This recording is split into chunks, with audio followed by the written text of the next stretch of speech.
Right, it says we're live. Okay. There we go. Let us see all of these technical issues. Okay, let's see, did it work? It says that we're live now. All right, Patricia, it looks like we are live. Okay, great. Okay, so did you share your video? You mean my forms? My flyer? Your camera. Oh, I see that. Yeah. Okay, hold on one second. Okay. Sorry about that. That's all right. I know we were having some technical difficulties, so if you're watching on Facebook, we thank you for joining us today. And again, I apologize for us just getting on. Oh, technology. And so we've learned, if nobody learned anything today, I surely learned a whole lot about this sharing on Facebook. So today you are in for a treat, my Serenity, Courage, and Wisdom family. I'm super excited. I am Keesha Carter, the CEO and founder of Serenity, Courage, and Wisdom, and we call it SC+W for short. And so today we have a dynamic dietitian and nutritionist. And so I have for you all Patricia Fogarty.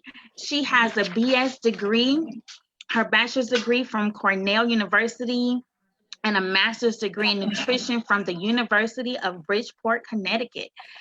Now, she's been a registered dietitian nutritionist for over 26 years, and she loves helping people translate complicated science into practical nutrition advice. And for the last almost 7 years, she has been teaching nutrition classes like she's going to do tonight for us at the Levine Cancer Institute here in Charlotte, North Carolina. So we are super duper excited to share this information with you. Make sure you share, comment, let us know where you're from. We definitely want you to know that this is an interactive session. So if you have questions along the way, there will be a Q&A session at the end. All right. So without further ado, Patricia, are you ready? Keesha, can you see me? Because I think you might have to actually turn on my camera. Oh, no. Yeah. Can you see me on the screen? No, we cannot see you. Did you see it? I did see it earlier, yeah. So when it went to Facebook, is that? Yes, yeah. When it went to Facebook, then my part. And the camera cut out? Right. I have my technical assistant here. Is there a way for you to rejoin the meeting? Let's see, y'all. We're having some more problems with it. Okay, let me see what happened. I'm not sure how it works on Facebook, so. Yeah, do you have to open up my camera at all? Do you control the participants? Yeah, if you go to your participants. Yeah, so you have to share, you have to click show your video. Yeah, it says it's not. Yeah, it's not detecting the camera that's on my computer. Oh no. Yeah. Okay. So but you know what? That's okay, because if you can share the flyers, and as long as people can hear me, then I can go through them, you know. Okay, you can go ahead and share your screen. Okay, that's fine. Let me open up the flyers then that way. Okay. All right, y'all. So while Patricia gets started, there we go. Can you see it? Okay. Yeah, there we go. We can see it. Okay, great. Well, thank you so much for having me, Keesha. I am very excited to be here. I am really lucky in that I get to teach nutrition classes over at Levine Cancer Institute. And so we have a whole bunch of free classes each month for all the family members and all the patients and even caregiver friends. So if any of you are connected in any way to Levine, please take advantage of our programs. And right now, because of COVID, we're actually doing a lot of the classes over the phone, so people can actually call in and listen to the classes. And I would send them all the flyers that go to with that class. So this is a sample of one of our classes that we do to help people who are survivors get the most out of their food, help them fight recurrence. So that's why we put this one together. And so I've been doing this now over at Levine. I've been there about 7 years, and it's really exciting to be there, and there's lots of interesting research going on there as well. So it's really, you know, at this point, there's so much research going into immunotherapies and things like that. So, you know, I hope everyone knows that there's a lot of people working to keep them healthy, and, you know, hopefully everyone will be able to fight recurrence. But you'll see on the first page of my flyer, I set up this class kind of like a staircase. So you can see that there's many different steps that go into good health. The nice thing about the guidelines I'm going to share with you today is that all of them are good for fighting diabetes, fighting heart disease, fighting obesity, some of these things that we all struggle with. And those are many of the conditions that end up, you know, taking people's lives as they get older. And you'll notice I have different colors on the staircase. So things that are sort of in orange, like this is sort of like a traffic light, are things I want you to keep an eye on. Things that are in red, like the second step that says sugar, I really want you to cut back on because it's very inflammatory in the body. Things that are in green, I'd like you to do more of. So we're going to go through all these different steps together. There's a lot of information. I tend to give people a lot of information in my classes. And you'll see on the first page there my email address. If you have questions, you know, feel free to email me those. And like I said earlier, if you are connected to Levine in any way, if you email me, I can send you our list of classes as well. So we know that about 18% of our risk for cancer really can come from our lifestyle factors. And so there are some things we can feel like we have control over. You know, we really can't control our genetics. And many times we can't control the environment we live in, you know, if there's pollution or if there's pesticides on our brains and things like that. But certain things we can control. So we make so many decisions through life about all the foods we're going to eat. So every day we have the opportunity to make good choices.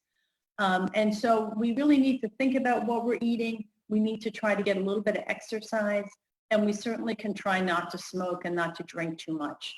So those kinds of things can go a long way to keeping us healthy. Just a few months ago, one of the major cancer groups released some new guidelines, and these are from the American Cancer Society.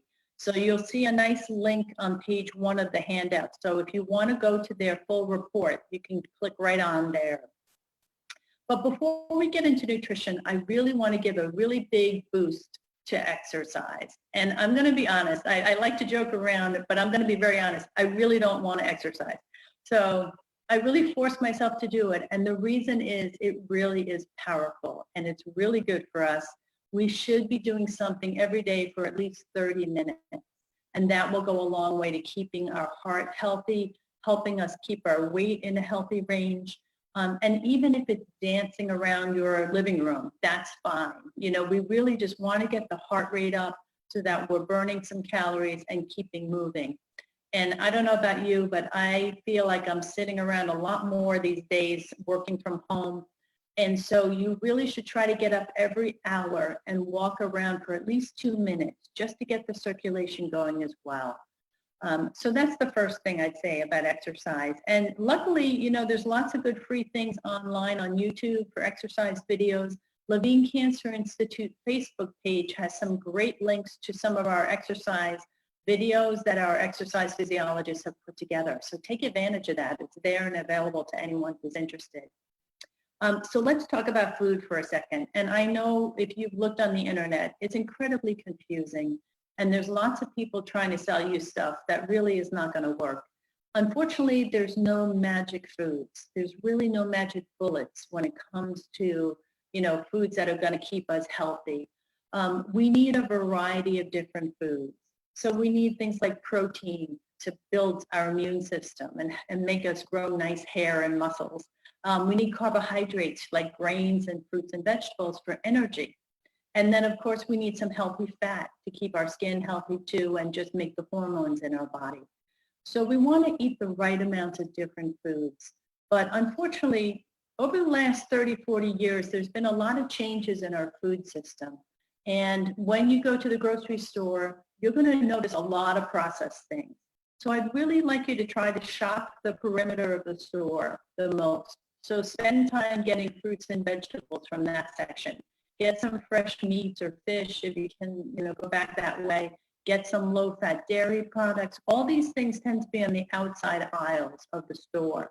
In the center is a lot more of the processed stuff. And sometimes there's good things in there like cans of, black beans and pinto beans and things like that. But a lot of times there's a lot of cookies and potato chips and things like that. Also, too, right now we are all cooking a little bit more at home, which I think is actually a good thing because when we eat out, that's where we really run into trouble. And so I'm going to talk a lot about eating out and what things you can do to make it a little bit healthier. But one of the things I worry about when people eat out a lot is that they tend to gain a lot of weight. And that is step one of our 9 steps to being healthy. So we really want to try to be a healthy weight. So if you can, scroll down to page 3 of your handouts and let's figure out where you're starting. Okay, so look at the chart and your height on the left, and it's your barefoot height, so not wearing, heels or anything like that. And then go across and see if you're in the healthy weight range, if you are in the overweight range, or if you have a substantial amount of weight to lose in the obesity range. So just jot it down for yourself so you know where you're starting. And the reason it's good to know is that we're going to talk about what are the right amount of calories to eat. How much energy do you need? So let's say you're 5'4". You're a woman who's 5'4", and you weigh 170 pounds. Okay, so if you look at that chart at 5'4" and go across, you'd see that 170 you'd be in the overweight range. So we'd like you to try to get as close as you can to the top of the healthy weight range. I know we're all built differently. Some people are really tiny. It's amazing when you see some people and they're just the tiniest little things. Other people have big bones. So we have different ranges of weight. And as we get older, it gets harder to keep weight off. I hate to tell you, I'm an older lady, and once you hit your 50s and your hormone changes, metabolism does tend to slow down. That's another reason why it's so good to do some kind of exercise where you're also building a little bit of muscle to help keep the engine of burning calories very active. I like to use a little bit of light weights or even those little resistance bands. Those can be healthy. And they recommend doing that twice a week. All right, and there's a chart there if you have a boyfriend or a husband and he wants to see where he is in terms of weight, so they can look at that chart too. But so the first step is we're trying to get to the healthy weight, and on page 4, you can figure out how many calories you should be eating now that you know where you're starting. So let's say you're a woman who's under 50, right, and you're already a healthy weight. Well, you probably need about 1,800 calories a day. If you happen to have a food package handy, you might want to grab it so you can look at the label as we talk about food. But when you look at a package, you're going to see things listed by serving sizes. And I have a box of Frosted Flakes here. So I'm looking at my box, and I can see that a serving of Frosted Flakes, which is about a cup, will give me about 140 calories. Once you add in some milk, it's going to be about 200. So you would count those 200 calories toward your 1,800 calories for the day. If you had more weight to lose, you would want to lower your calories, right? So get down to 1,600. Or if you had a substantial amount of weight to lose, say more than 30 pounds, maybe you go down to 1,400 calories, okay? You notice on my little chart there that the older ladies like me, we don't get to eat as much food because we just don't need it. Our metabolism is slower, so the numbers are a little bit lower. So I like people to know where they're starting and kind of how many calories they need. Now listen to this. If you go to a place like Chili's for dinner and you order a regular size entree, that average entree has about 1,200 calories in it. So if you only have 1,800 for the whole day, that's a whole lot of your calories. So this is why I say to people, when you eat out, try to bring half of it home because you don't need all those calories. You're going to end up eating too many calories that way. Now, look at the bottom of page 4. I made this little chart a little while ago because some people want to know Well, if I'm doing, say, 1,800 calories, which would be all the way to the right, the second column from the right side, how many calories is that per meal? Okay, because you can figure out if you went to, say you go to Chick-fil-A for lunch, and you look on their website and you see that your chicken sandwich is 400 calories and your French fries are 300 calories, that's 700 calories. And at 1,800 calories, you should do maybe just 500 for lunch. Okay, so this kind of gives you an idea of what you should do at the different meals.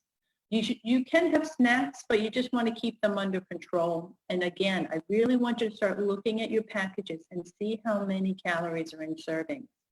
It's really shocking sometimes, but if you look at some bags of potato chips, you can see that a serving is really like 10 potato chips, and it adds up fast. And I don't know about you, but I have family members who could sit and eat the whole bag of potato chips, right? And that might be 6 servings. So we've got to keep an eye out for how much we're eating. So I hope that makes sense. So we know kind of where you're starting weight-wise, how many calories you need. Let's look at how many different servings of the different food groups. And that's on page 4. So when you're looking at your calories, I have in bold the 1,600 calories. That would be good for an older lady like me. But let's say you're eating 1,600 calories. You're a younger woman, maybe trying to lose a little bit of weight. You would need about 1.5 cups of fruit a day, about 2 cups of vegetables, about 5 ounces of grains, 5 ounces of protein, something for calcium. So either cow's milk that's low fat or unsweetened soy milk. Almond milk has some calcium in it. It's not too great for protein, but it has some calcium in it too. And then some kind of healthy fat. Okay, so those are some of the good things that you can enjoy. So we need a variety of different kinds of food. And I want to point out at the bottom, here's some little tips. If you're struggling with your weight, I always say to people, pull out those plastic measuring cups and see how much your portions are. Because in a little bit, I'm going to show you serving sizes for different foods. And it's really shocking sometimes how much we're eating. When you use these little charts, it kind of gives you like how many portions you should have each day. But sometimes the portions are kind of small, right? So here's some tips. So pull out those measuring cups just so you get a sense of what you're eating. Try not to put big bowls of things like mac and cheese and mashed potatoes on the table because you know you're going to go back for seconds or thirds. I like to eat my dinner on a smaller plate because when I'm eating smaller portions, it makes those portions look bigger. So it's kind of playing a little mind game with myself, but it does seem to make it look a little bit bigger. We suggest you try not to eat until you're stuffed because if you do, you're really overeating and you're not going to feel too well in a half hour. And don't keep those problem foods in the house, okay? For me, I love things like baked potato chips and baked Cheetos, but I try not to have them because I know if they're in the house, I'm going to eat them. And then here's a great little tip. Instead of eating an enormous portion of, say, rigatoni noodles, eat a half-size portion, so maybe a cup of cooked noodles, and then mix it with a cup of cooked vegetables. And this way you have a really nice big plate of food, and then you feel more satisfied. I do this with rice and cauliflower rice. So I mix half rice and then half of that cauliflower rice that you can microwave. It's a really great way to get more vegetables in your diet and to end up having fewer calories. So it's a really nice, easy thing to do. And plus, you start to feel more full when you eat more of those vegetables and get the fiber. On page 6, you're going to see what exactly I'm talking about with those servings.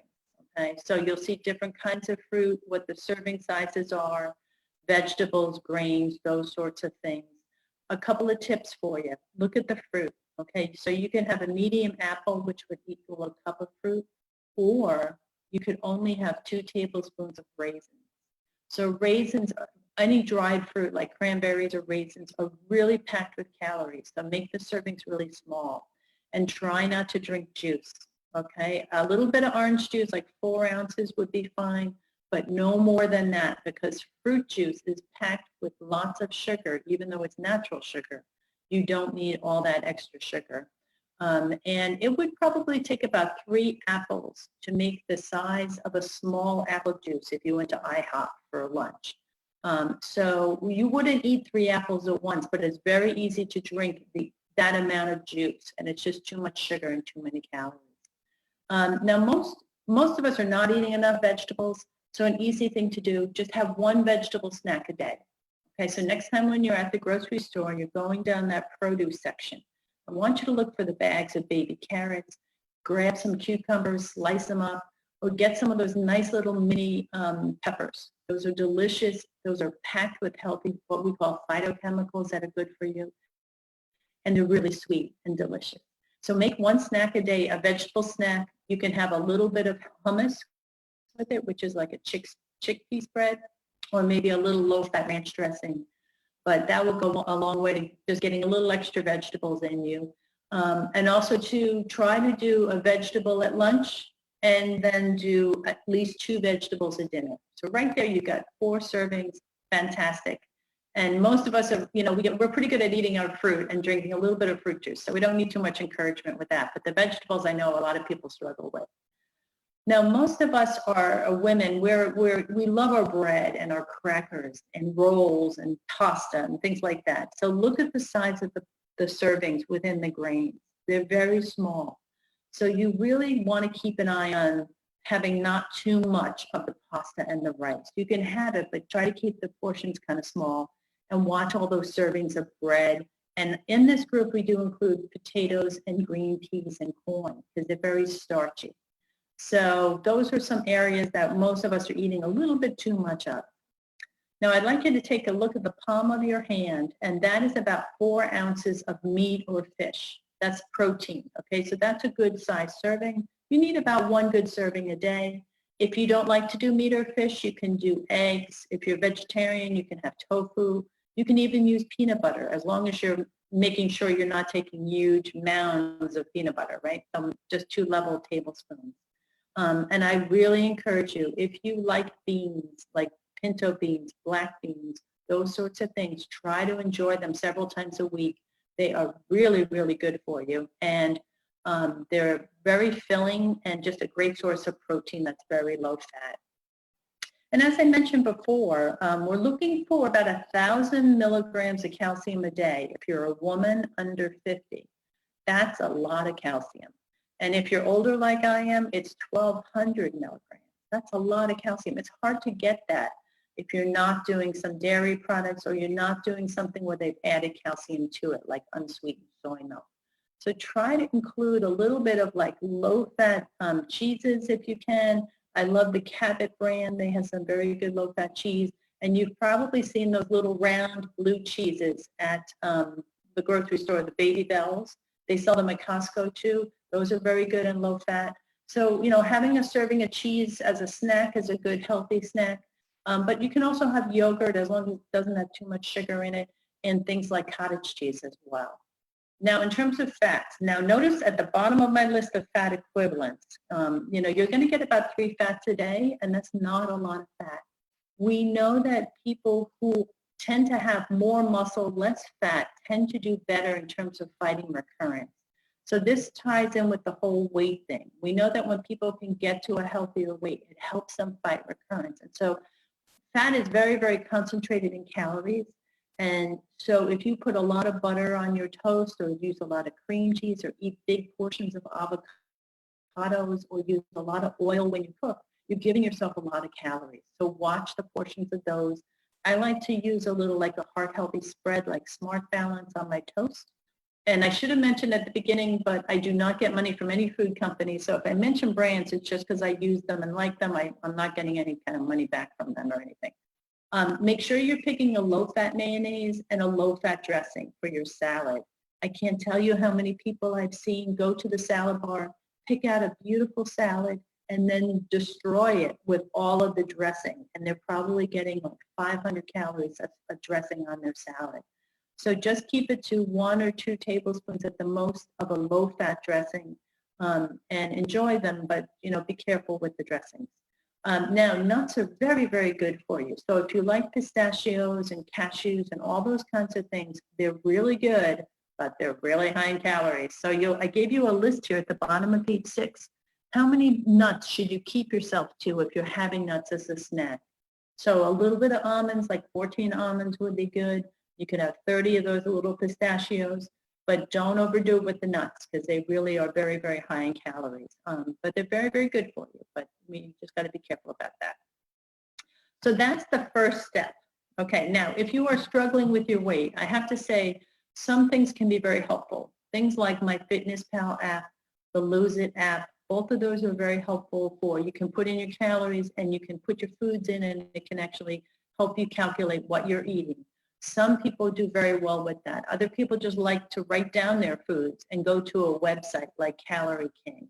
CalorieKing.com can give you calories for the foods you're eating. So that would require a little more work, but you could keep track that way. Other people like Weight Watchers, and I love Weight Watchers. I think it's a great program because some people need that accountability to be weighed in, to have to kind of keep track of things. So if you're struggling with your weight, that is a very good program. Okay, so that's the first thing. So the very first step is just really try to, do a little exercise, try to watch your portions so that we're getting the weight closer to a healthy weight. If you see these programs where you lose a lot of weight fast, that's not really healthy, and most people gain it all back. So it's much healthier to do it slowly, maybe at the most 2 pounds a week. I always say to people, it takes a long time to put weight on. It takes a long time to take it off. So just be patient, work at it slowly, and it's really about eating healthy, really not dieting, but just eating, smaller portions of healthy food. But one thing I can tell you for sure is if you're eating a lot of sugar, you're probably going to gain a lot of weight. And the reason is that when we have sugary things, a couple of things happen. One of them is sugar is addicting. So you are going to want more sugar. The more sugar you have, the more you crave it, the more you eat it.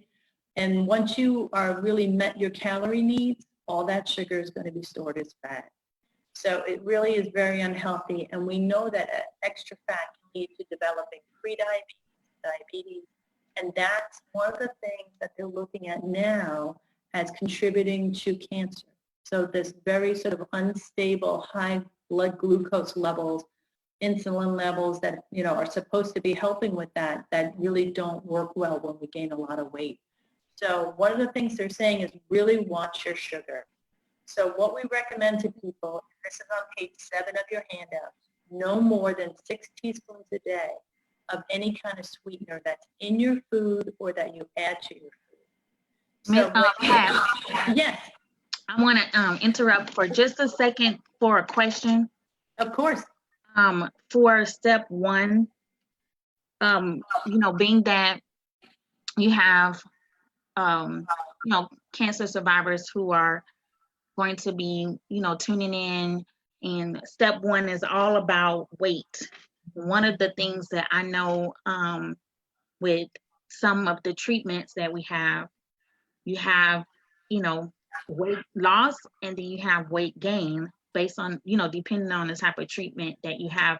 What are some of the suggestions, real quick, before you go into step 2, what are some suggestions do you have for those who lose weight with their treatment when they're trying to, gain the weight back? Yes. And then what do you say for those who are gaining weight because of the their treatment? Right. What should they do? Mm-hmm. Well, the most important thing for people who are trying to gain weight is really just eat this healthy diet. Really use those different guidelines in terms of servings to try to get all the different nutrition you need. Now, sometimes people don't feel up to eating. And so sometimes using, a shake like an Ensure type of thing or the Premier proteins that they have at Walmart, those kinds of things, those can be fine. And if someone's trying to gain weight, we usually tell people try to use those between meals so that they don't replace the meal, but they're just adding in extra calories to it.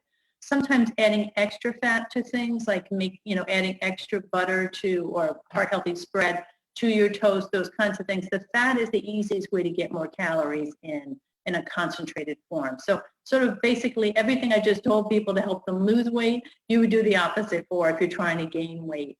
Most people generally, once they get through treatment, if their nausea is gone, those sorts of things, they generally gain the weight back, for the most part from what I've seen.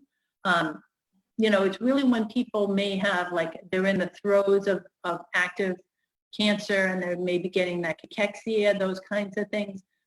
you know, those folks really can really need to supplement with some sort of drink, those kinds of things with high calories between meals to help boost up the calories. That's really the best thing. Nuts, I really do like peanut butter, those sorts of things. But there are, you know, there's those sort of calorie dense foods that we recommend, and even whole fat cheeses, those sorts of things. Whole fat cottage cheese, if they can tolerate it, is good.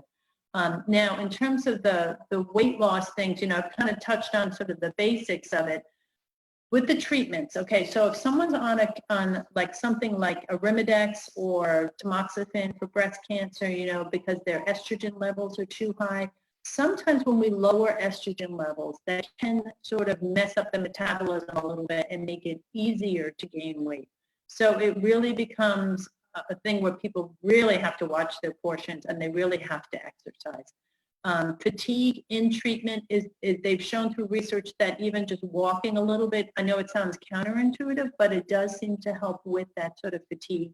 And any kind of exercise, especially when it gets a little cooler out, where you're outside and getting fresh air, does seem to help people with sleeping. Because sometimes I know when you lower estrogen, some women have insomnia and things like that. So generally, you know, I wish I could say there's some magic bullets in terms of helping people with that when they're on those medications to lower estrogen levels. But so far we haven't seen, there isn't anything they can give people because they really want to lower the estrogen because some of those cancers are really stimulated by high estrogen levels. So, you know, green tea does seem to help metabolism on some level. So I do recommend to people who are struggling with weight that they try to drink some green tea every day. It does not have to be with caffeine. If the decaf works, there's a special phytochemical in green tea. So that can be helpful. I wouldn't drink more than 4 cups, which would be like a quart, okay? And I wouldn't use like the stuff you see like from the grocery store, like the Lipton green tea stuff. That stuff is not, first of all, many times has lots of sugar in it. And secondly, there's probably not a lot of the active ingredient. So you can just go to Walmart or any store, buy green tea bags, make yourself some tea, make it into an iced tea if you want. And I'll be talking about sugar next, and I'll just mention that I do like stevia as a sweetener. It is so far the best one in terms of safety profile. And stevia, if the regular green packets that you might get at Starbucks, that's stevia. So sneak over there and grab the packet to try it. If it tastes bitter to you, I would say use a different type of stevia that's from the Splenda company. It's called Splenda stevia. And that one, for those of us who regular stevia tastes bitter, that one's better. So, so I hope that answers your question. I do know that there are these natural phytoestrogens in whole soy foods and flaxseed. That can be, some women do report that it does seem to help a little bit with some of those issues that develop when you lower estrogen. And we do recommend that you can have up to 2 servings a day of whole soy food. So like soy milk, and if you're buying that, make sure it's unsweetened. Tofu, edamame, those kinds of things. And I use ground flaxseed because it's very good for you. It has very good healthy fats in it and plus these natural phytoestrogens. And so ground up flaxseed you can sprinkle onto your yogurt. You can put it on your cereal. You can put it on your peanut butter sandwich before you close it up. I put it in any muffin that I make. And Bob's Red Mill is a very nice brand of that. So you'll see bags of that at the grocery store where it's ground up, and that's the one to buy. And be sure to keep it in your fridge once you open it. Okay, so those are just a little bit of tips. So Thank you. you're very welcome. So let's go on to sugar. This is the easiest thing you can do. If you take away one thing from this little get together tonight, get the sugar out. We are swimming in it. We are eating 10 times more sugar now than we were 100 years ago. The average American eats 23 teaspoons every single day. That's a 4-pound bag of sugar in 19 days. And I bet you don't even realize where it's lurking in your food. So looking at my Frosted Flakes container here, I see that there are 14 grams of sugar in 1 little cup of Frosted Flakes. So I want to teach you a little trick. And this is at the bottom of page 7. You take the grams that are listed for added sugar on your package and you divide it by 4. And that tells you how many teaspoons of sugar are in that food in that one serving. So my 14 grams of sugar in my Frosted Flakes means that there's 3.5 teaspoons of sugar in that one little bowl of cereal. And I only get 6 for the whole day, like any of you other ladies listening. Men would get 9 teaspoons, and if you have kids, they should be limiting themselves to 6 teaspoons too. So most of it's coming in our drinks. So a regular Coca-Cola, you can see at the bottom of page 7, has 66.5 grams of sugar. That is 16 teaspoons of sugar in one Coca-Cola. That's the same thing for like Sprite, any kind of regular soda. So stop drinking those sodas. Don't drink sweet tea. It is loaded with sugar. Lemonade, loaded with sugar. And the problem is that all this sugar leads to that weight gain, and it definitely stimulates inflammation in the body. And this inflammation is definitely contributing to, the stress on the immune system. So we want to get this out. So what can you do instead? So I always say to people, buy unsweetened cereals, okay? So get the plain old, Rice Krispies, those kinds of things like we used to years ago. Maybe put 1 teaspoon of sugar on it, okay? Yeah, after you pour your milk on it, that way it's wet and the sugar sticks better. But really try not to buy cereals with more than 6 grams of sugar in them, all right? So that's a little tip if you're looking for cereals in the aisle. When I go down the cereal aisle, I feel like I'm in the dessert aisle because there are really literally maybe 10 cereals there that are decent to eat. The rest of them really are loaded with too much sugar. I do like Kix. Kix is another good one. Wheaties is a good one too. So there are cereals out there, but just watch out for the sugar. I have seen people lose 20 pounds just by stopping sugary drinks. So it really makes a huge difference in calories. And it's interesting too because the sugar that we drink does not make us feel less hungry. For some reason, it doesn't register in the brain the same way as calories that you eat. So you could drink like a big Coca-Cola and have, 300 calories and you will still be just as hungry as if you didn't have it. But if you ate 300 calories of, say, like a sandwich, you would feel more full.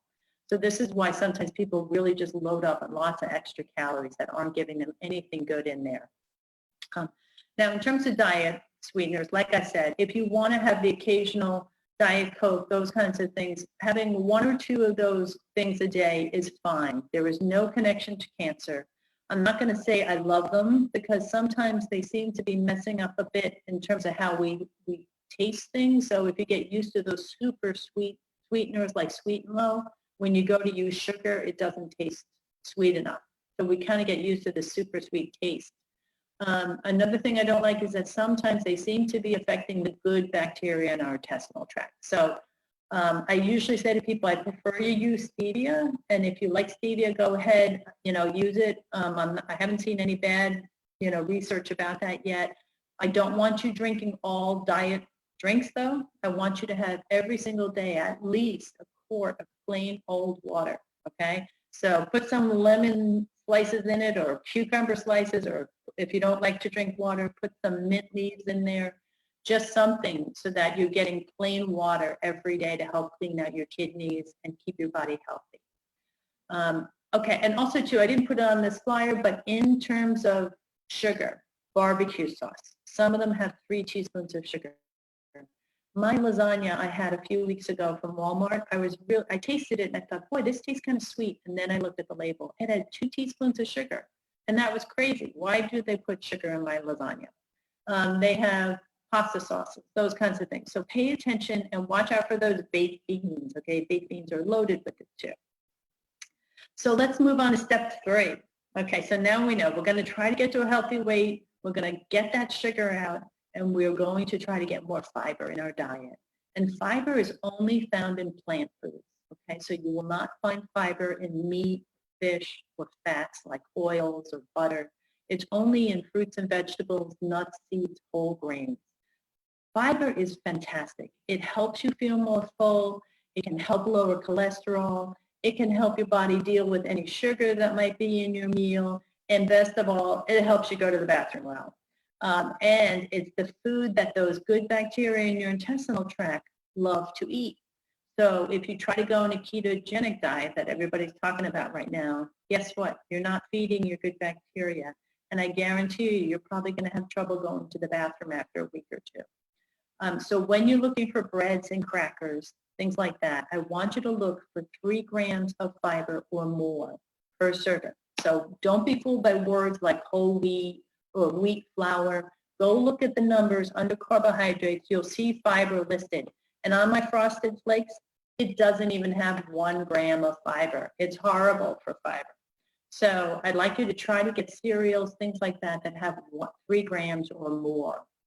Some very good sources, oats, okay, so oatmeal, quinoa, whole wheat wraps. I love the ones from Mission Brand. They have a nice thin wrap, and one of those wraps counts as only 1 of my grains for the day instead of having 2 slices of bread.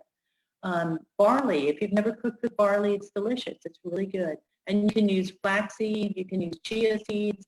I like them ground up rather than whole because you get more out of them. And then things like amaranth, brown rice, a little more unusual things. But the easiest way to get your fiber is through beans. Okay, so here we are back again with our beans. So have some black beans, some chickpeas, some lentils, and make sure you're getting all your vegetables you need every day, and try not to peel your fruit. Okay, so have apples with peels on them and enjoy those fabulous berries that are so good for fiber.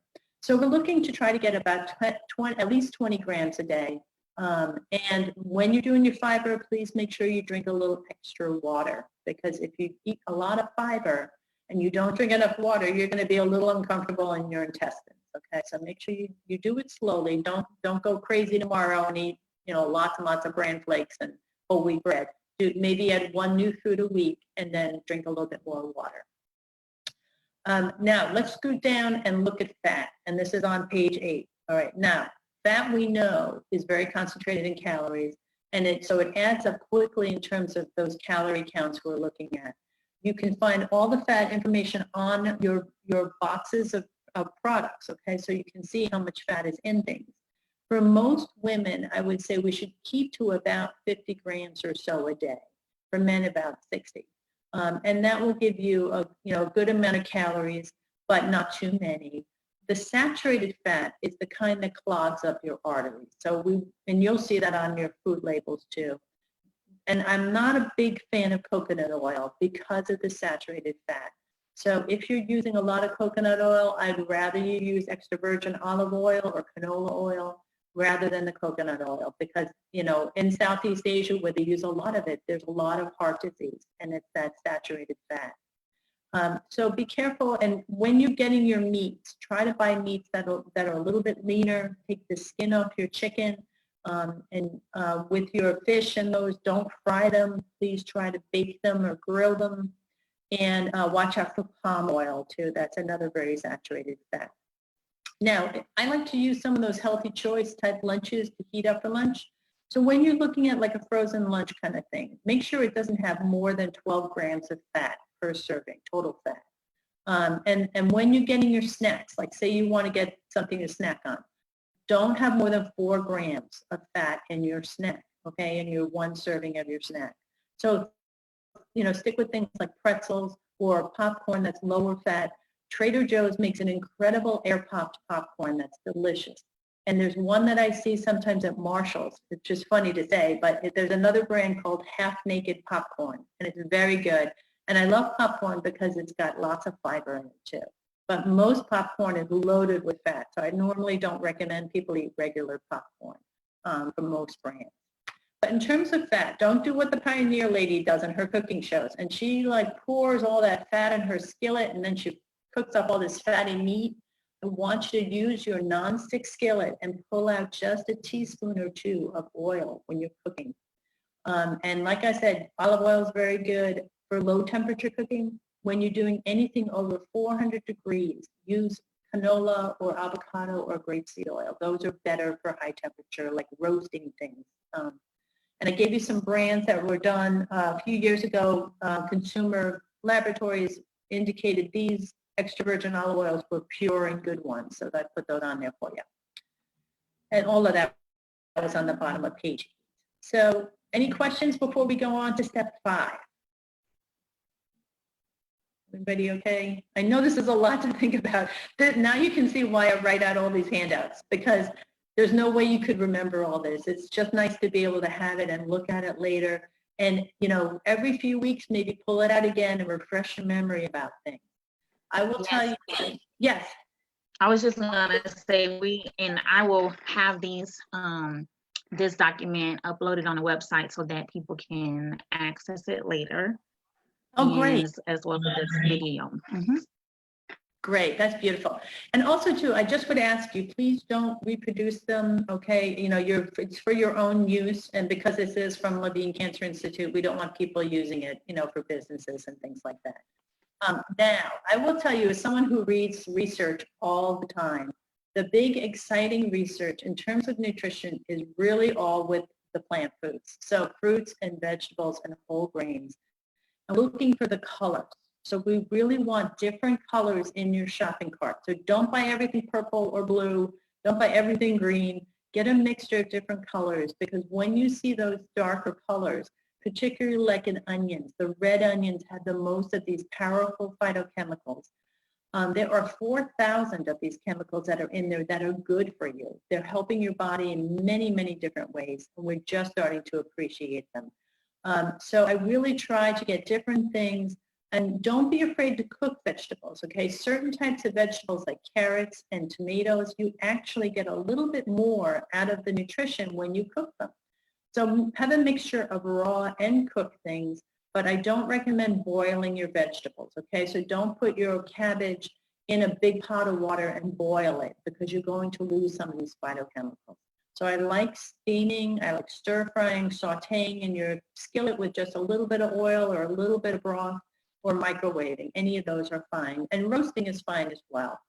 So those are all wonderful methods to use. Try to get at least 2.5 cups of vegetables in each day. Even if your chart in the beginning said you should only have 2 cups, go ahead and have more. Just don't fry the okra, and don't cover your vegetables in cheese sauces and don't put lots of salt on them, okay? So, you know, just get a mixture of things, and try to have your fruit as well. But the ones that I listed on page 9 are particularly good for you, particularly for people fighting recurrence. We know these groups have been shown in research already to help fight various cancers. And many times they just influence different types of, you know, metabolic pathways in the body. An easy one to include is garlic and onions. I think everybody loves this group. Even if you have reflux, you know, like you get heartburn, maybe you can use some chives, those little herbs. They're in the same family. Or you could try the green part of the scallions, right? The green onions. Those are a little easier on the digestive tract. I love the garlic that they have, those little cubes that you'll see in the freezer section now. A couple of companies like Pop and Cook, or what's the other one called? Dorot, D-O-R-O-T. Both of those are very good little pureed things of garlic, and they even have different herbs as well. So those are great. So try to include onions in your food. I like to make up like a little bit of like a pickled kind of red onion thing I keep in my refrigerator and put it on all my salads. But try to include those at least a few times a week in your diet. And I do use those little bags of frozen chopped onions just to speed things up, because I'm so lazy, I hate to chop onions. And then one of the reasons I like those little puree things of garlic is that my hands don't smell like garlic for 2 days after I handle them. You can pop them right into your skillet. Now, in terms of the cruciferous vegetable, this is the powerhouse group in fighting cancer. Cruciferous vegetables, my daughters describe them as the gassy ones, okay? So these are the things like that rocket salad called arugula, Chinese bok choy, broccoli, Brussels sprouts, cabbage, cauliflower, coleslaw, which is cabbage, collard greens, kale, all of these kinds of things. Now, never boil this group, okay? When you boil this one in particular, you really lose a lot of the good stuff that's in there. And if you are gassy, like I get from these things, I will tell you, you can use those little pills like the Beano pills. So if you've ever seen the commercials for Beano, it's a little enzyme that helps some of us who get gassy from these kinds of things, or we get gassy from garlic and onions and beans. You take a couple of these pills with the first bite of the food, and it helps your body digest them. I use the one that's from Walmart. It's cheaper than Beano, and it's twice as strong. Target has their own brand too. So it's a little enzyme. You'll see it right next to vino. So if you're gassy or someone else in your family is gassy, it can really make a big difference because it's wonderful to include these in your diet. But for some of us, it's a little dangerous. So I hope you can enjoy them. I eat these foods 3 times a week. The easiest way to do it is through coleslaw kits. Okay, so you know what those are. You've seen those. So grab one of those, use half of the dressing, save the extra half of your dressing, mix up the dressing and the patch, the bag of the coleslaw. And then the next week, just buy plain old shredded coleslaw and just use up your dressing. It's a really easy way. And most people like coleslaw. The other group are the carotenoids. This group gives you beautiful skin and makes you beautiful from the inside out because it really helps all of those, the GI tract, some of those fast dividing cells that might have gotten damaged from chemo and things like that. We love this group because we like tomatoes and watermelon and pink salmon and carrots and peaches, all of these things that are orangey yellow, and then also green leafy vegetables. You can't see the orange color because of all the green, but all of those are great for you.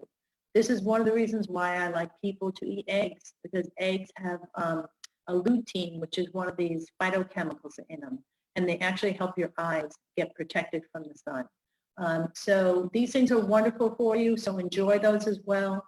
The next group are the polyphenols. This is that green tea, grapes. They're more like the darker colors. You'll get things like some of the red apples, whole grains, olives. They're thinking the polyphenols are the reason why people seem to do well when they have extra virgin olive oil in their diet, because that type of oil is high in polyphenols. And so it seems to be very beneficial to our systems. And the last group are the flavonoids. These are sort of the purple blue ones. These seem to be very, very good for heart health, but they also just seem to be very good in terms of antioxidation in the body as well. It includes, in addition to like the blueberries and blackberries, things like that, red cabbage, garlic and onions, tofu, dark chocolate, okay, in small amounts, okay? I'm not saying eat lots of chocolate, but small amounts that are made from 70% cacao. And even coffee and tea. I'm not advocating drinking alcohol, but if someone were drinking and having red wine, this would be a flavonoid as well. Now, I get a lot of questions about pesticides, okay? I'm not a fanatic about it, but I do use the Environmental Working Group Dirty Dozen list on page 9. So look there, you're going to see these are the worst ones in terms of pesticides or herbicides, the strong chemicals that farmers use on things. These particular types of fruits and vegetables are the ones that are most likely to still have stuff on it even after you wash it. So look at this list, and if there's things on here that you eat all the time, I think it's a good idea to buy organic. So I do buy organic strawberries. I eat frozen chopped spinach all the time. So I buy organic because I'm going to eat it like at least 3 or 4 times a week. I never eat nectarines.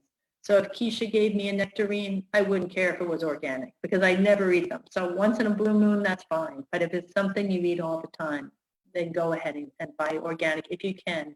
If you can find it and if it's affordable for you. I'm very pleased to see even places like Aldi's that are very good in terms of money are very good in terms of, making sure that there's some organics available. So let me stop and just see if there's any questions about what we've done. We're just about to step 6 on page 9. And we're going to talk about meat next. So far, no questions. Everybody okay? Okay, good. And I'm sorry I had to go so fast, but there's just so much to cover. And like I said, I'm happy that you have all these flyers to look at. Step 6, limit your red meat. Okay, and when I say red meat, I mean beef, pork, lamb. Those are the big ones that Americans mostly eat. So beef, pork, lamb. If you're from the Caribbean and you like goat would be in there too, or venison, or maybe bison as well. We do know that when people have high intakes of red meat, it is associated with an increased risk for colorectal cancer and may be also associated with esophageal, lung, pancreatic, and endometrial cancer. So we are concerned. We want you to keep it to 12 to 18 ounces of cooked red meat a week.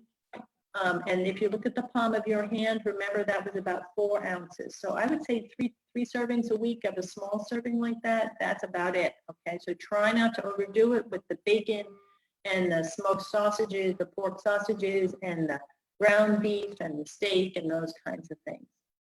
If you have any heart disease, I will tell you their recommendations, if you have like high blood pressure, high cholesterol, really 1 serving a week, okay? So we are concerned, and there is something that's in red meat that does seem to be particularly unusual, and it is a sort of a natural sugar that's in red meat that is not naturally found in other foods, and they're thinking that might be one of the irritants that's connected to the increased risk for cancer in the colon.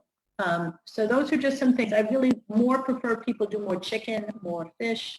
And you know what? If you love fried chicken, I love fried chicken, but it's really not good for you. And I always, if I do have it, I always regret it because I always have heartburn the rest of the night.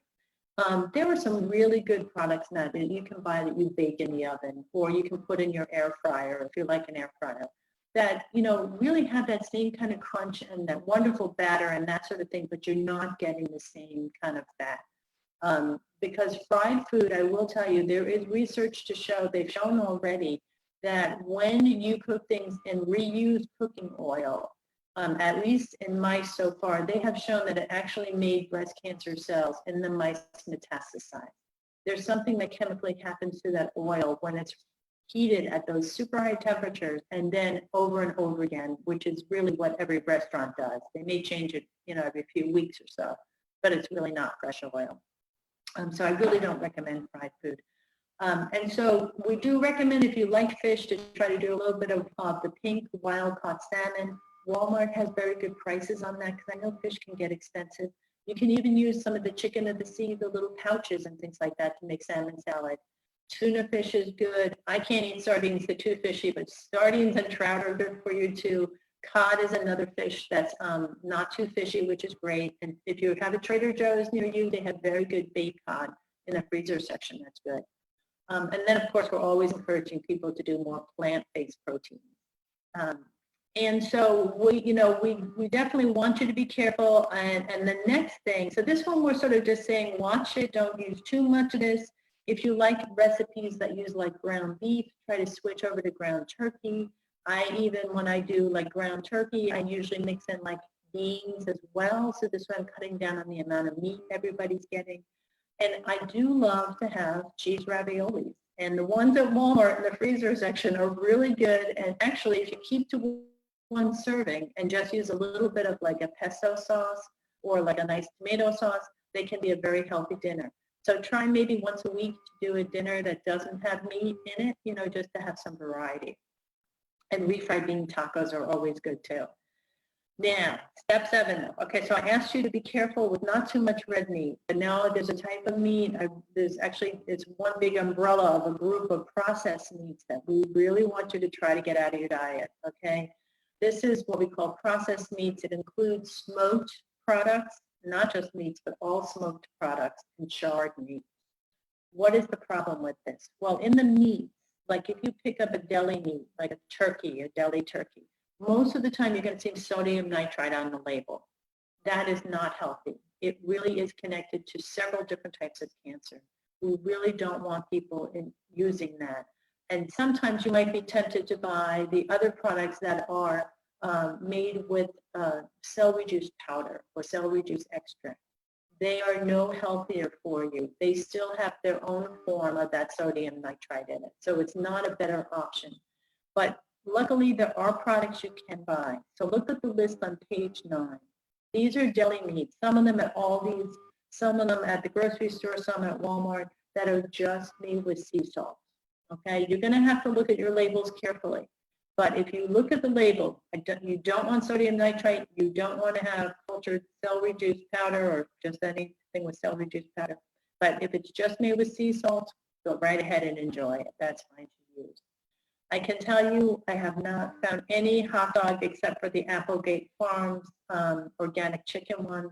I have not tasted it because I couldn't bring myself to spend $5 on chicken hot dogs. But just be careful with the hot dogs and bacon. Okay, bacon also, it's very hard to find one that doesn't have all the bad chemicals in it. So just remember, here's a little tip. Fresh meat does not have these bad chemicals.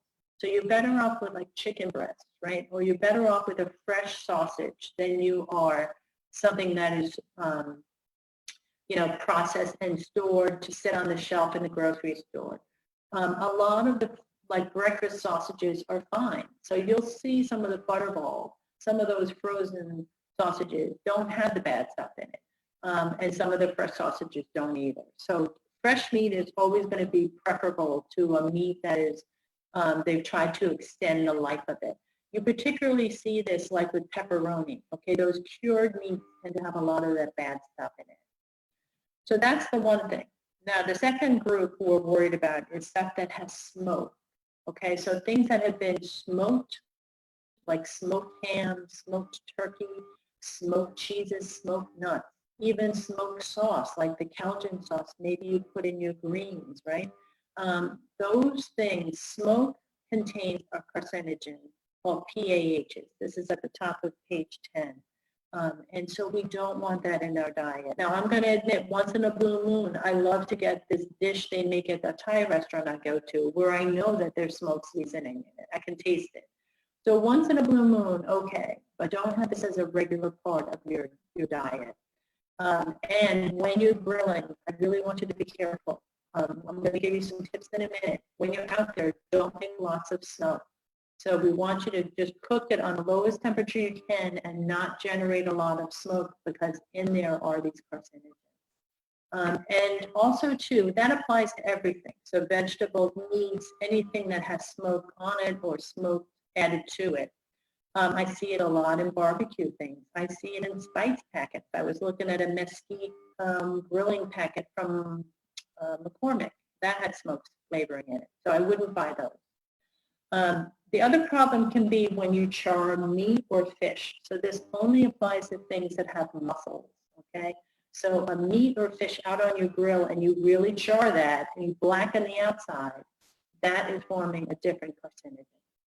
So let's say you go to your friend's house for a barbecue and they just char the heck out of those hamburgers. I want you to cut that part off before you eat it, okay? Try not to char your food. So cook slow and low. So heat up your grill and then turn that flame way down and cook it as indirectly as you can. That way you'll cook it nicely, but you will not get all that blackening on there. And I always get a question about blackening spices. That's different. Those kinds of spices are usually pepper. That's fine. But this is the actual physical blackening of like a meat or fish kind of thing. So you can see there's some things we're concerned about with grilling. And I do worry about people that do grilling all the time, because most of the time they're making a lot of charring on their food. They're exposing it to a lot of smoke. So we don't have time to go through all of these details together on page, it looks like it should be page 10. Oh, I'm sorry, it's page 12 here. My numbers are off a little. But look through those, please, especially if you do a lot of grilling, okay? There's some very good tips there for you to make your grilling a little bit safer, all right? So that's just a little bit of information for you. Now, let's go on to step 8. We're almost done. You're doing a good job. I know you're hanging in there well, but step 8 is super important. And this most recent report I was telling you about from the American Cancer Society, you probably heard about this on the news about a month ago. They really are trying to get people to stop drinking. Okay, because alcohol really raises estrogen levels. It can damage our DNA. It really can affect the vitamin levels in the body. It can cause cirrhosis. So it really is not a healthy thing to be imbibing. And we know that it increases the risk for 6 kinds of cancer. It does mostly affect things like colorectal cancer, breast cancer, liver cancer, of course, but even some stomach cancers and mouth cancers. And even at low levels of drinking. So I know that we all enjoy a drink, but we have to be careful. So if you do drink and you aren't going to stop, let me tell you what they recommend as no more than having, okay? The limits really should be 1 serving for a woman or a man over 60, or 2 servings for men under 60. And what is considered a serving? It's not very big. So it would be the equivalent of having like 1 of those like White Claw seltzer type drinks, or 1 beer, 1 12-ounce beer, or 1 hard seltzer, or 5 ounces of wine. Think about that. That is tiny. So I want you to measure your wine glasses. We really shouldn't be drinking more than that. And Or if you weren't having one of those, then the other alternative would be if you were having something like gin or vodka, just like a 1.5 ounce shot. So they are not encouraging people to drink. They really would like people not to drink, but if you do drink, please be careful and don't overdo it. We really don't want to add any problems in. And also, too, what a lot of people don't realize is it's a lot of calories that add up. I know some of those frozen margaritas at the Mexican restaurants are 600 and 700 calories a piece. So if you have 2 of those and eat those chips, before you even go to eat dinner, you've probably had, you know, a good 1,600 calories, your whole day's worth of calories. So it really can add up really fast. Our very last step, okay, is to enjoy something with some good bacteria in it or culture. Okay, so cultured foods are the ones that have all those good bacteria in it that you're hearing about. They call them probiotics. Now, if you are taking a probiotic pill, you don't need to go out of your way to do more of these foods, okay? I do not want you to overload your system, even with good bacteria. There is a problem that can develop when you have too much of it, okay? So, like, I just want that to be clear, that if you're already taking probiotic pills, don't go overboard and do all these things that are listed in step 9. I do prefer always that people try to get things from their food rather than from vitamin pills or from, you know, even probiotic pills. So I like to use something called kefir. It's Kefir, and there's a picture at the top of page 14. It's a nice little drink that has a very good strain of all the different types of bacteria in them. I will tell you a couple of things about it. It is super tart, so make sure that you buy like a fruit-flavored one. And please find your favorite shot glass and only drink 2 ounces. Do not drink a whole 8 ounces. You don't want to have too much of it. And when some people drink a whole 8 ounces, they may be running to the bathroom, okay, because it may run right through them because it's so potent. You can't cook with kefir or anything with probiotics. This is why if you cook with yogurt in a recipe, it kills off the good bacteria. So that's why you'll see these things are refrigerated, and you should, you know, just use them like that rather than cooking with them. And I put some cautions at the bottom of that page there. So you can see not to have extra probiotics if you're taking a probiotic supplement. And if you have been through bone marrow transplant therapy, or if you have what they call SIBO, which is too many bacteria, don't go near this stuff, okay? You don't need more of it. Now, one thing I love about it is that if you are constipated, a person who gets constipated, this stuff keeps you super regular. You may not even need to drink it every day, maybe every other day. I usually drink it maybe 3 times a week in my little shot glass, just as sort of a nice way to get good bacteria in your system. You do need to do it regularly, though, because they die off and they go right out in your stool. So they make your stools nice and comfortable to pass. I don't want to be too gross around dinner, but they do make things work nicely. I have also seen it help people who have the other extreme where they're not constipated, but their stools are too soft. So it seems to be a nice little regulator. But please don't overdo it with that. We're just starting to really appreciate all these good bacterial foods and starting to understand, you know, how to use them. But I do think it is something that's naturally nice. Some people like to drink kombucha. If you've ever had kombucha at a, you know, out at a bar, some of them have a little alcohol. It's another form of getting these good bacteria. They tend to be expensive. The kefir I like because you can find it at every grocery store now where they sell yogurt, and it usually is only maybe $3.50, so it's not an expensive thing to use. Now, at the bottom of page 14, I gave you some of my favorite websites that you can go to for good, solid information. And please, when you read things online, read it with a critical eye, because sometimes people are really just trying to get you to buy something. So always think, does someone have a vested interest in me reading this? Do they want me to buy their product? If you're looking for nice recipes, I love Eating Well. So you can go to their website. They have lots of good recipes. They also have a nice magazine as well. And their recipes are healthy. Never buy a cookbook that doesn't give you nutrition information. Every cookbook that you buy should be telling you how many calories are in this serving. Because sometimes they're sneaky and they'll tell you that there's 12 servings when you know darn well that when you make that thing there's only 8. And they do it to make like the calories look lower and things like that. So I always want to know what's in a serving of this food. And then the last few pages are really just some references for you. So there's a really nice little tracker that you can use that tells you, like say you want to do 1,600 calories a day. it tells you you can print this out and then save it and then just check off your day as you go through the day to make sure you're getting all those good foods that you need. I know for myself, some days I go to the end of the day and I have only had one thing with calcium. So it's a good reminder about what we're doing. And then at the bottom, I mentioned down there too about MyFitnessPal or the Lose-It.com apps. Those are both very nice ones to use if you're trying to watch your weight. And the last 2 pages is just a shopping list. There's several pages of shopping lists. And so this is helpful, I hope, for you when you go shopping to know the good things to buy, what things to look for. I'm doing a cooking club with Living Cancer Institute, and we're doing the whole thing about herbs. I will tell you there's a lot of exciting research going on all the fresh herbs. So enjoy basil and oregano, rosemary. They're very, very good for you. And some of them actually will help prevent some of those bad chemicals forming when you grill. So when you look at your grilling pages, you're going to see, I recommend marinating things before they go on the grill with some rosemary or some basil in your marinade because it's helpful.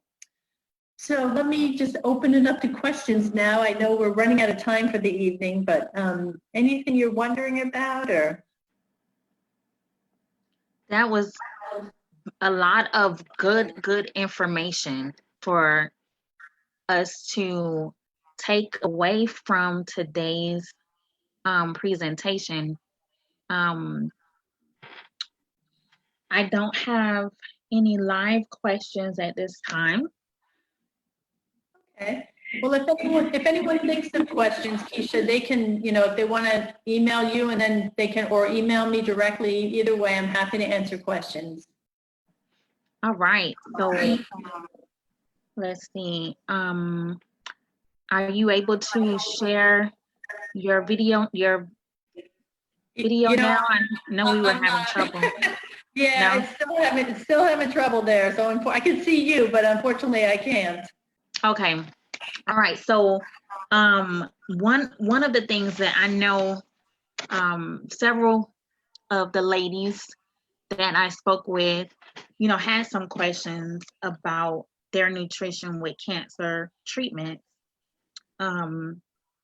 Applying all of this as a cancer survivor, sometimes it can be overwhelming. It's confusing sometimes, and as a nutritionist and dietitian, how do you normally, or I should say, what is some advice that you can give for someone who is just, we have different stages, right? So you have someone who was just diagnosed with cancer. So they're wondering, what should I eat? What should I eat? And you have the person who is going through treatment, wanting to know what they should eat. And then the person who is post-treatment and they have radiation proctitis or colitis and, concerned about the different types of foods. So what are some suggestions you would offer to those 3 groups? Sure. Well, we always say to people when they're going through treatment, we don't want them to stress about diet. You got enough to think about. You have lots of appointments and lots of things to do. So really just get through it. So really just try to get through the treatment. And when you're not feeling up to things, rely on, if you have friends who are going to bring you things, let people take care of you, because I know some of us are such super taker cares of other people that we have a hard time accepting it from others.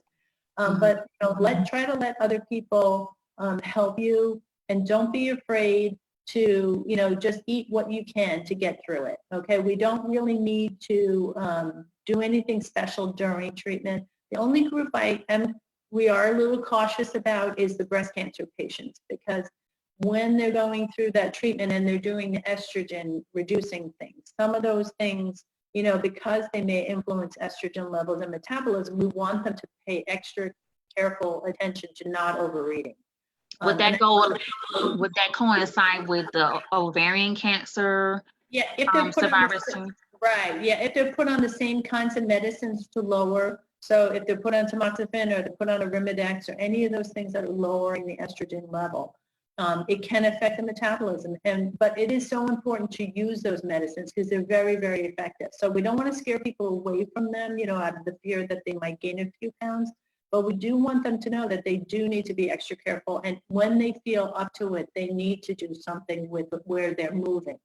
because they really need to make sure that they're keeping their metabolism and their muscles so that, they'll be burning calories as best they can. The other thing is that when they're tired, they really should try to do a little bit of walking, something, because it does help with the fatigue. I know it sounds really crazy, but it does seem to help with that.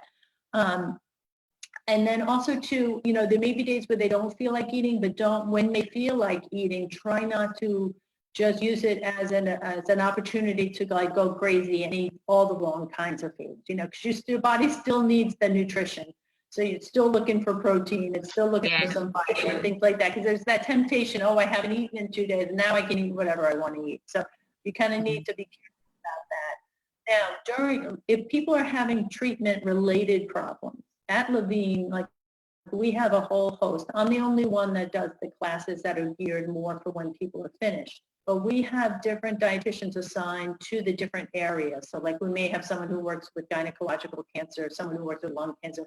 And we have people who just specifically will meet with people or talk to them about what's going on and what the different needs are. So, I'm not an expert in those kinds of things, but like if someone had colon cancer and was having all that inflammation and colitis kind of thing, they would be put on like a low fiber diet.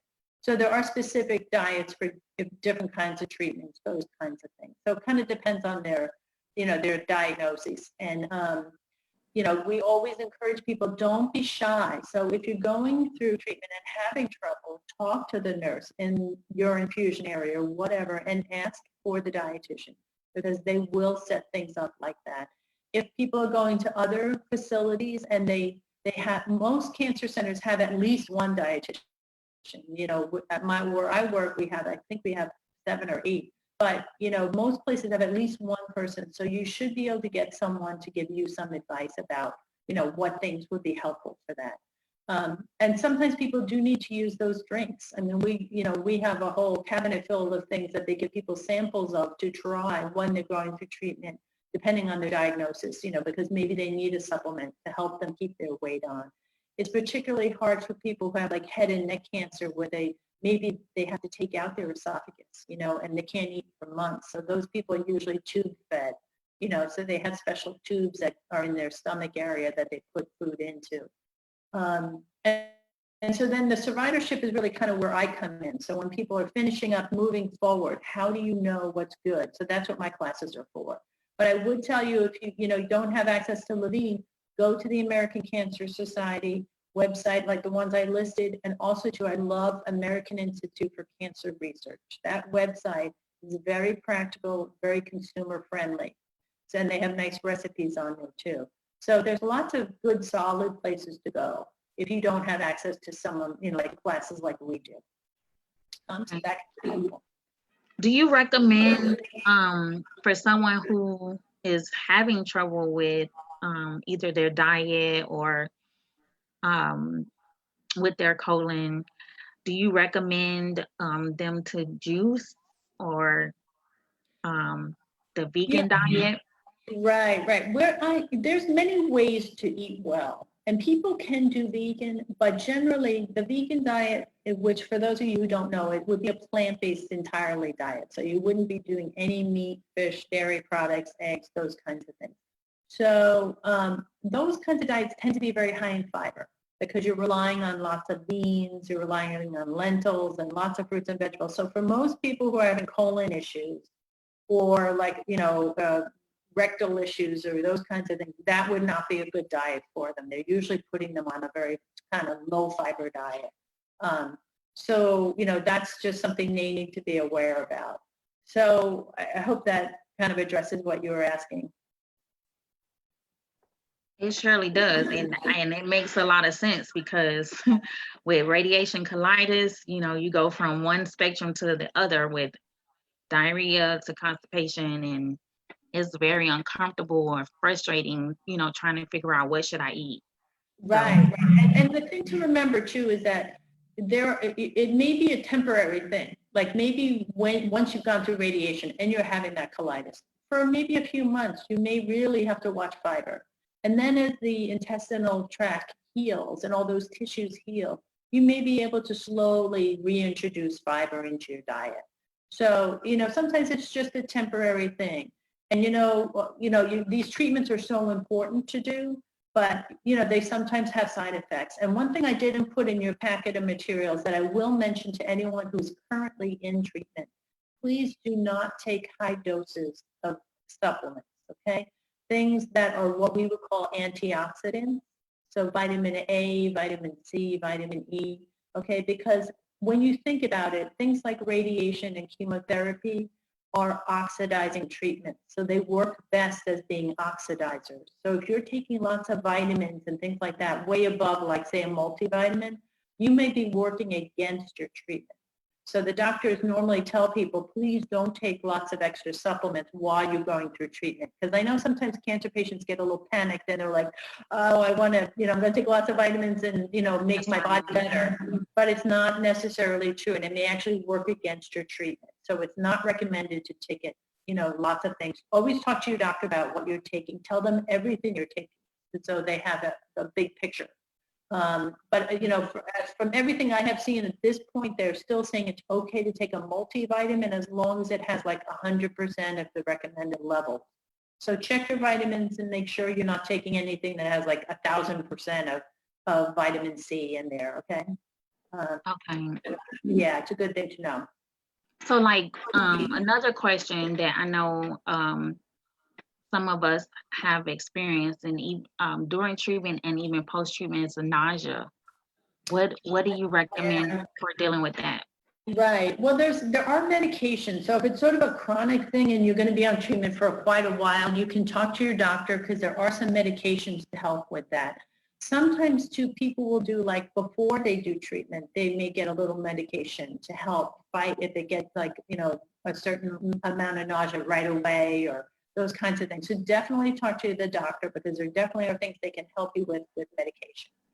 Are there foods that they can Right. Well, it's kind of just like what you would suggest to someone who has a stomach flu, right? So as you're, had a stomach flu, you're just coming out of it. What you generally are going to want are things like saltines, something salty usually, because if you've been vomiting, if you're not vomiting, I'm not so worried about replenishing salt and things like that. But if you've been vomiting, then, things like saltines, a piece of toast, very, very bland, very simple, maybe chicken broth, those kinds of things. Really don't worry so much. A day or two without eating is not the end of the world. It's okay if you're going through these, periods where you're not eating as much. It's just really just trying to keep things down. It's really making sure you're tolerating things and making sure you're rehydrated because that's actually more important than food. If you're losing a lot of fluid through diarrhea or vomiting, you really have to replenish that. Something, maybe a little Gatorade, those kinds of things, or Pedialyte can be helpful with that. Thank you. Thank you so much, Pat. Sure. It's my pleasure. I know this is a little, it's a lot to think about, but really it just comes back to eating as naturally as you can. Don't panic. There's, you don't have to eat perfectly. I don't eat perfectly, but most of the time I try to eat well. I try to get a variety of different foods. I really say if you're new to cooking and things like that, Eating Well really is a good magazine to help you just see like what are some good basic things you can make. And look at things critically. You have information in your packet now about like what you need in terms of different servings.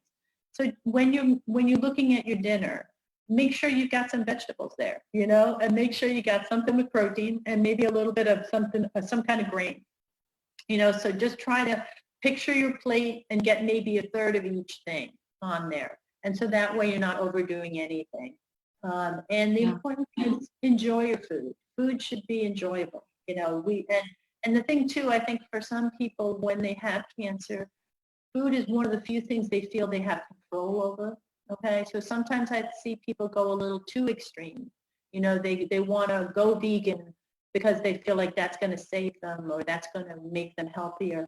You can do vegan, but you have to be very careful because there are some nutritional pitfalls for that, So I prefer that people, if they want to do less meat and fish, maybe then just You can still do some low-fat dairy products, do some eggs, keep those protein sources in your diet. Don't give up all the animal products. And despite what you may see on the internet and things like that, dairy products are fine. There's nothing wrong with them. Just stay away from the fatty ones because it's really the fat in there that's connected to any increased risk for cancer. So like whole milk, lots of regular cheese. So try to pick low-fat cheeses when you're picking your cheeses. Yeah. Yeah, and I know that some people go completely vegan because of, animal cruelty and, different things like that. So Right. And that's a whole separate thing. And I understand that. And you can do it, but I would say if you're going to do vegan, then, I would really want you to go maybe to the American Dietetic, Academy of Nutrition and Dietetics. It's eatright.org. is the name of the website. That's our national dietetic group, and they have some free information on there about like different diets and things like that. So that I would say be careful when you're doing vegan because you want to make sure you're getting everything that you need. It can get a little boring. That's the problem with it. And for those of us who are gassy, it can really make it explode. It was really great to meet with your group, and I'll be happy to come back another time, and if there's another topic that people are interested in. But this is really the most important stuff, and really number one thing, get that sugar out. It'll really help you on so many levels. So I've been I celebrated 11 years post-treatment this year. Thank you, from stage 3 cervical cancer. And, I've experienced pretty much everything that that we talked about today. I've experienced, the radiation colitis with, the inflammation in my colon, certain foods that trigger me having either diarrhea or constipation. And you have those good days where everything is working well. One of the things that I'm grateful for is just to get the information out on the foods that are good for our body as a whole. I mean, this information is good for anyone. Exactly, right. As a cancer, go ahead. No, you go ahead. I was just going to say, as a cancer survivor, I think it's something that stays in the back of our minds. What can I do to continue with this fight? It's an ongoing, battle in our minds where we're thinking about, are we, is there something I can do to help prevent a recurrence? So, this is just a topic, one of the many topics that we have in the cancer community about how we can continue to fight. And the nice thing is too, that when you eat like this, you just feel better on so many levels. And it really helps you as an older person. It really helps you as you get older, age well, and so it's going to help you physically. It's going to help you mentally. And it's enjoyable because you feel better. Mm-hmm. Yeah, you do.